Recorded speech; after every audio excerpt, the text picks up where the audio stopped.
Hey everybody, welcome back to Connerty Meadows Farm. Today we're in the kitchen and we are going to make a tasty treat. Today we're going to make Nanaimo bars. The thing I really love about making Nanaimo bars is it's just 3 simple steps and a lot of time in the fridge. And sometimes I'll make it a couple days ahead and I've forgotten pieces of it in the fridge and I just get to it when I have the chance. Let's get our ingredients. You're going to need half a cup of butter, half a cup of white sugar, 5 tablespoons of cocoa powder, 1 teaspoon of vanilla extract, 1 egg lightly beaten, 3/4 of a cup of graham cracker crumbs, but you can also make this recipe using gluten-free graham cracker crumbs, and there is no taste difference or difference in the baking, and 3/4 of a cup of shredded coconut. Let's go ahead and get our half a cup of butter into a pot. The pot onto the stove on very low heat. We're going to melt this butter. As the butter's melting, go ahead and butter a 9x13 pan. Once the butter is mostly melted in the pot, we're going to add our half a cup of sugar, our 5 tablespoons of cocoa powder, and our 1 teaspoon of vanilla extract. You're going to stir this together until all the sugar dissolves, and you can see it and feel it. This is a slow process. Do not rush this. Do not turn up the heat on high. You will burn it. Once they're all melted together, you're going to grab your egg and you're going to lightly beat it.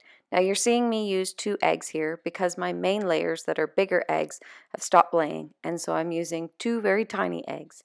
Now we're going to temper the eggs, and that means that we're going to take some of the hot fluid and add a little bit at a time to the eggs so that we don't actually cook them. We don't want to cook the eggs. So you can see I just add a little bit, stir it in, a little bit, stir it in, and you're going to continue to do this until there is more fluid in with the eggs than eggs. Then you can pour it back into the pot and stir it all together. You want to move quickly now because you don't want this to cool down too much. Once the eggs are all in, the next step is to add the graham cracker crumbs. We're going to add our 3/4 of a cup graham cracker crumbs and then our coconut. We're going to go ahead, stir those together, and you can see how it's all mixed together. It's still going to be a little runny. Remember, you can use either the regular graham cracker crumbs or the gluten-free version. I've done both. There is virtually no taste difference and no texture difference. We're just going to get this all into our greased 9x13 pan and spread it out as evenly as we possibly can. Pat it down to make sure that it is all even and not climbing up the edges of our pan. We're going to go ahead, put our lid on, and we're going to put it in the fridge. They say about 30 minutes or so, but most of the time it's however long I've got. Now we can move on to step 2. You can use either a stand mixer or a hand mixer. Either works. Because I have a stand mixer, I'm going to go ahead and use that. You need icing sugar, or as they will call it, confectioner's sugar. You're going to need butter. You're going to need vanilla pudding, and you're going to need some milk. We'll go ahead and let's get these ingredients assembled. I'm going to need half a cup of butter softened, so I'm going to put it in the microwave and soften it up.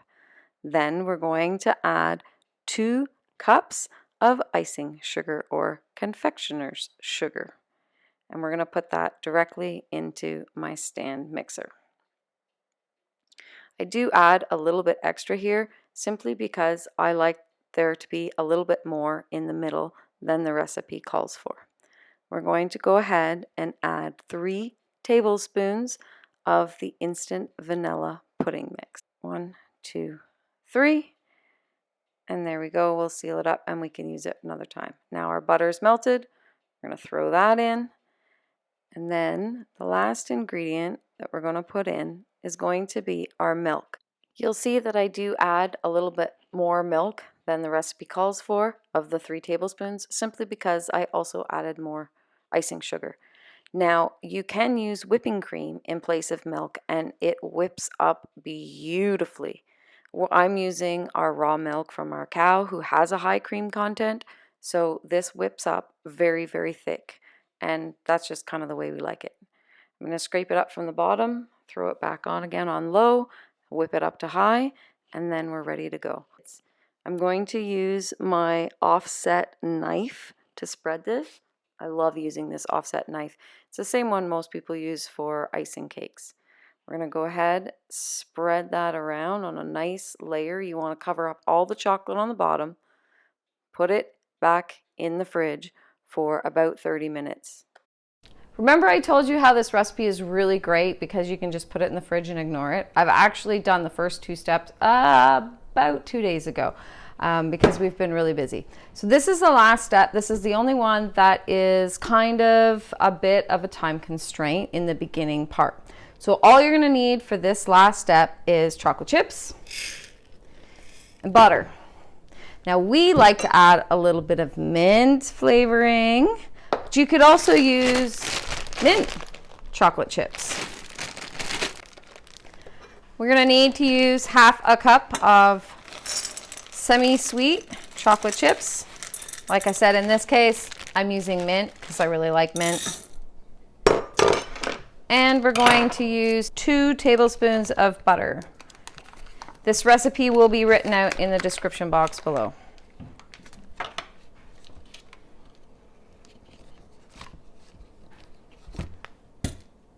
All right, we're gonna go over to the stove. We are going to turn this onto a low heat. We don't want to burn this. We just want to slowly melt this all down. It's a good idea to put the butter on the bottom as the pot warms up. This process will take a little bit of time. Again, do not turn it up. Do not rush this. You do not want to burn this chocolate. And you can see that the consistency starts to change as the chocolate melts and the butter melts together. And it becomes more fluid. Once it's fluid and there's no more chunks, pull it off that heat. You really don't want to burn this. Put it on top of the rest of it that was in the fridge. And again, a nice thin layer. I'm using my offset knife. I absolutely love it. And it does a really great job. Spread it all around, put your lid on it, and into the fridge this is going to go for 15 minutes only. Set a timer. Here is the part in the recipe that you do have to watch the time a little bit. We're going to leave it in the fridge for 15 minutes. And the reason why it's only 15 minutes is because that chocolate on the top is going to get very hard. And we want to cut it into squares prior to that chocolate becoming so hard when you cut it, it snaps. So 15 minutes in the fridge, we will pull it out, we will cut all of our squares, and then it can go back in the fridge for however long you need it to.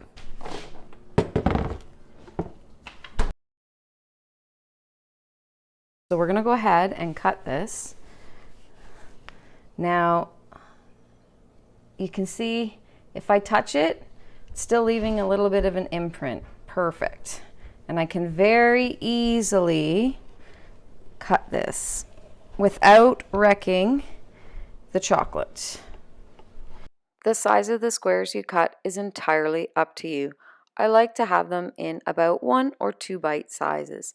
You can see I'm also going to add a thin cut all the way around the outside. And now back into the fridge for as long as you need it, and then we scoop it out and serve it. All right, guys, it's been in the fridge overnight, and let's go ahead and get it ready to serve. Lovely Nanaimo bars. So when I cut it, I made sure that I cut a skinny little edge all the way around. And the reason I do that is because none of these ones are gonna look very pretty. Those are like the sacrificial ones. So I have to just get in there and get a couple of them up. So what happens is these edge ones is that oftentimes because they're on a corner, the bottom part doesn't come up. which nobody in the family seems to care because they get to eat them. So my nice little spreading knife, the same knife I use for spreading, is the one I use to get up underneath them. You don't have that, you can get up underneath them with a fork. Once you get one out, the rest of them are pretty easy after that. Sometimes you gotta squish them together a little bit. I will say that the fork is a lot stronger than the offset knife, and in order to not wreck my offset knife, I opted actually to use my fork this whole time. That one, the corner ones, we just eat them. They're so good. And like I had said, they're not very pretty, so they're perfect for eating. Now the nice thing about these bars is they go in the freezer, and then you can pull them out whenever you need them. They freeze up and thaw really nicely. So it's a good one to make ahead of time and just have in the freezer as a quick grab for snacks. See all these corner pieces? Kids love it when I make them because they become their treats. There's nothing wrong with them. You of course can go ahead and serve them, but if you're trying to make a nice platter, having the nice square ones works best. I've never had anyone in my family complain about having to eat the edges. We've got a single layer here on the bottom of this pan, and in order for the next layer not to stick, just put some wax paper on top. It works perfectly fine. And then you can go ahead and put the next layer in place without them sticking.